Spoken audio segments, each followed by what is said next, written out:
તાપી જિલ્લાના સોનગઢ તાલુકામાં આવેલ પોખરણ ગામથી સોનગઢ મુખ્ય મથક સુધીના નેશનલ હાઈવે પર આવેલ સ્ટોન ક્વોરીઓમાં હાલમાં સ્થાનિકો માટે આશીર્વાદને બદલે અભિશાપ સાબિત થઈ રહી છે। આ હાઈવેની બંને બાજુએ આવેલ ક્વોરીઓમાંથી નીકળતો ઝેરી ધુમાડો અને ધૂળના રજકણો સમગ્ર વિસ્તારના પર્યાવરણને દૂષિત કરી રહ્યા છે।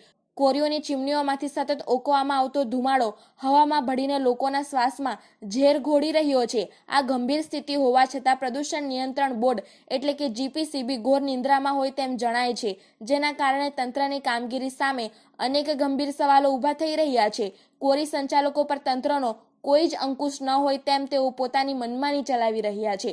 24 કલાક ધમધમતી આ ક્વોરીઓને કારણે હાઈવે પર દિવસના સમયે પણ જાણે ગાઢ ધુમ્મસ છવાયેલું હોય તેવા દ્રશ્યો સર્જાય છે, જે વાસ્તવમાં સ્વાસ્થ્ય માટે અત્યંત જોખમી ધૂળની ડમરીઓ છે। આ પ્રદૂષણને લીધે આસપાસના ગામોમાં રહેતા નિર્દોષ નાગરિકોમાં શ્વાસ લેવામાં તકલીફ, ફેફસાની બીમારી અને ચામડીના રોગોનું પ્રમાણ ચિંતાજનક રીતે વધી શકે તેમ છે। લોકોના સ્વાસ્થ્ય સાથે થઈ રહેલા આ ચેડા અટકાવવા માટે કોઈ નક્કર પગલાં ભરવામાં આવતા નથી, જે અત્યંત આઘાતજનક બાબત છે। માત્ર આરોગ્ય જ નહીં પણ રસ્તા પરની સુરક્ષા માટે પણ આ ક્વોરીઓ મોટું જોખમ બની છે।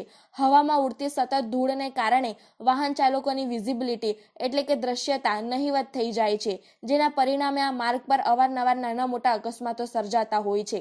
અનેક લોકોએ આ પ્રદૂષણના કારણે સર્જાયેલા અકસ્માતોમાં જીવ ગુમાવ્યા હોવા છતાં તંત્ર હજુ પણ જાગતું નથી। રસ્તા પર છવાયેલા ધૂળના ગોટે ગોટા વાહન ચાલકો માટે મોતનો પંજો બનીને ત્રાટકે છે। સ્થાનિક રહીશોમાં પ્રશાસન સામે ભારે રોષ જોવા મળી રહ્યો છે।